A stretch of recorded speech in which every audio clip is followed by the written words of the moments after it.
Christina. My name is Imelda. I'll be your counselor today. Nice to meet you. Thank you for being here, first of all. Just a little bit of, before we start, our session today will be about 10 minutes, just to get to know each other a little bit. Just to be aware, anything that you share with me is going to be confidential, unless you share something with me that puts yourself or anyone else at risk of harm. So I know I'm a Monday reporter, and I will have to share that, but anything else, it stays between us. Okay? Sounds good. So what brings you today here to see me? Well, you know, my boyfriend and I have been together for about 3 years now, and for the last year it's been on and off, and most recently with me starting my grad school program and being at work full time. I work in social services and education, so it's a very demanding job. He's always been very supportive of my education, but lately it seems like he's kind of gotten to the point where I don't want to say he's jealous, but my timing or lack of timing for him has become an issue. The other day we got in this huge fight over something ridiculous about, he asked me to do a favor for him, and I did it, and apparently I didn't do it right, and it's gotten to the point where I feel like I can't win. Like, I'm just like, you know, what do you want me to do? Like, tell me what you want me to do. And I made the comment, I really don't have the time to be dealing with this. I have finals and grades and, you know, projects that I have to worry about. You know, please tell me what you want me to do. And he took it extremely, like, wrong. And so I feel like he's one of the only people that I know that just, all of the good that I do for us in our relationship, he can make me feel really bad. However, on the flip side, you know, when he is in a great mood or whatnot, he's always like, you know, how's school, how's work, what do you need, how can I help you, and this and the other. So I don't know where to go. Like, I don't know what to do, I don't know what to say, I don't know how to approach it, and I don't necessarily want to leave because of the 3 years. You know, he's the first guy that I ever brought home, he's the first guy I ever lived with, we have dogs together, and so that's kind of where I'm at right now, and it's just really confusing and extremely overwhelming. Right. Okay. Well, first of all, congratulations for being in grad school. That's a big accomplishment. Thank you. And well, it sounds like it is your relationship with him. It's, you know, creates a little of uncertainty for you, not knowing where, you know, if you guys are together or not, or what's going on, and especially, you know, I think being in grad school, you want someone who is there for you and supports you, and then having, you know, on top of the stress that you say you're having with grad school, be, you know, trying to meet the needs of someone else who is supposed to be there to support you. It can be stressful, you know, and I can see that you're struggling with that. But also, it seems like he's a very important person for you, and you look for his approval, and you know, you also want him to be there for you the same way you're there for them, prepare for him, and it seems like you're not receiving the same thing, right? Yeah, so tell me a little bit more about how was the relationship between all this started? Well, I guess, you know, when we first started dating, he was finishing his education, and he was working part-time, and like I said, he was my first boyfriend, so it was kind of I'm very typical in that essence of, like, I feel like I have to take care of mine. We lived together, I took care of home, I worked, he went to school, he worked part-time, I paid all of the bills, and it was fine. I didn't have a problem doing that, because he was my man, you know, and I was gonna take care of him. But now it's just like and I think a lot of it too is he works 2 full-time jobs. And it's not because he has to, it's just because he has this idea that he wants to make money.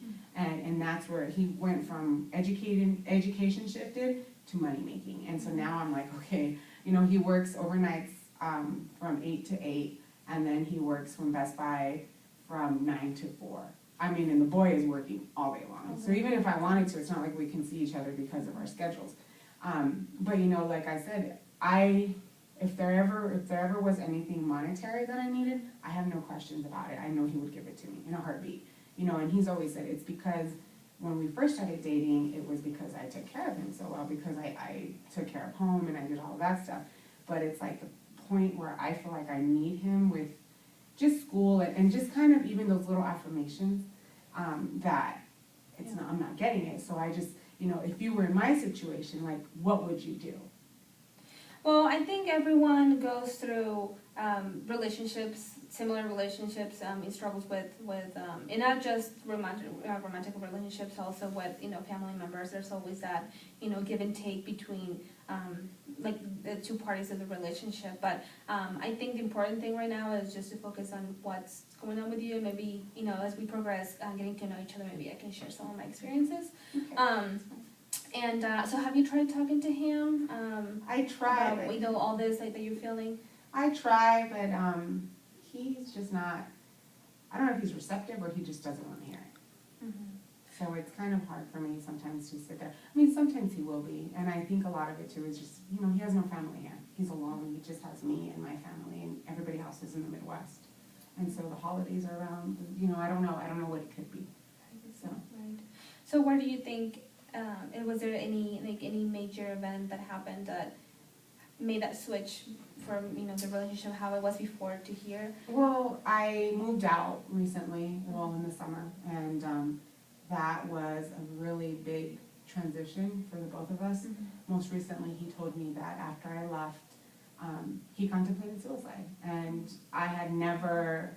I mean, it broke my heart. I mean, I love him. I don't want him to do anything stupid on account of me. Mm-hmm. And it was really, really hurtful for me to hear that and to know that I was the cause of somebody's pain that bad. Yeah. And so that's why I was like, oh. Well, that's a heavy load. Yeah. Knowing that your actions could, lead someone else to do something like that to them. But I think it's important for you to realize that it's not, your actions are not what's causing his behavior. There's it seems to be that he has some other needs too. Mm-hmm. that he needs to meet those needs in order for him to be able to be okay with himself and be okay with you as a partner as well. But tell me a little bit about how you said that you moved out and you're living on your own. So how do you feel about that? Has it been something positive for you? For me, yeah, it's been. I like it. I do stay over there sometimes because he still has the dogs and I miss them terribly. Mm-hmm. But it's been good. It's that sense of peace of just coming home and not having to worry about anybody. Right. I know it's selfish. I know it is. But I had been in the relationship for so long, and we moved in pretty quickly, so that was probably part of the reason.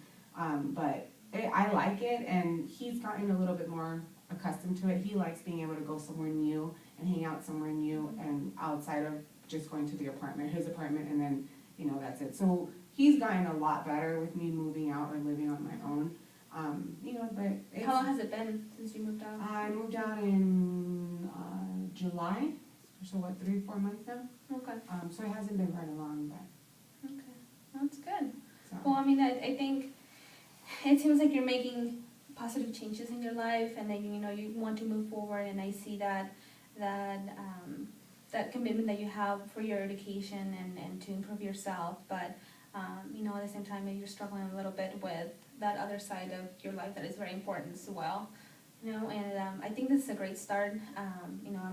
As like I said, we're gonna continue getting to know each other and learning more about the relationship between the two of you and what you can do to feel better about all this and to approach the situation a little bit better. But thank you for being here today, and I'll see you next week. Sounds good. Thank you.